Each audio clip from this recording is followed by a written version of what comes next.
আজ বৃষ্টির দিনে হঠাৎ মনটা একটু এগরোল এগরোল করে উঠলো।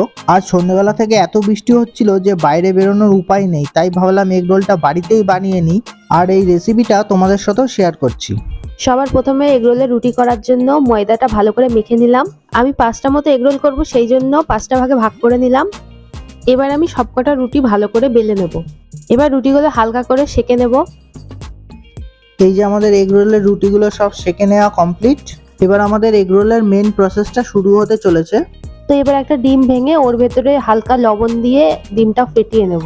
এগরোল বানানো খুব একটা কঠিন কাজ নয়, তোমরাও চাইলে বাড়িতে সহজেই বানিয়ে নিতে পারো। এবার কড়াইতে তেল দিয়ে রুটিটা ভেজে নিলাম।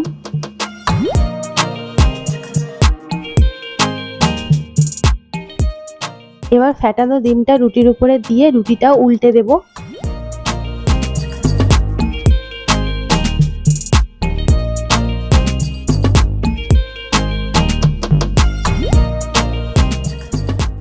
এবার আমাদের এগরোলের এক পিঠ ভাজা হয়ে গেলে অপর পিঠও ভালো করে ভাজা করে নেব।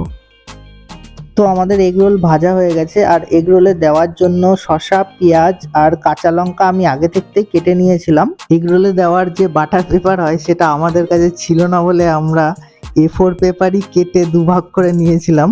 এবার পেঁয়াজ, শসা, কাঁচা লঙ্কা ও টমেটো কেচাপ দিয়ে ভালো করে রোল করে নিলেই আমাদের এগরোলটা পুরোপুরি কমপ্লিট হয়ে যাবে। তোমাদের কাছে যদি লেবুর রস বা কাসুন্দি থাকে সেটাও দিতে পারো, তাহলে এগরোলের টেস্টটা আরেকটু অন্যরকম হয়। আমাদের কাছে কাসুন্দি ছিল না বলে আমরা দিতে পারিনি। তো দেখো, আমাদের এগরোলটা দেখতে যতটাই সুন্দর লাগছে, খেতে ততটাই ভালো হয়েছিল। আমার তো মনে হয় দোকানের থেকেও অনেক ভালো হয়েছিল খেতে।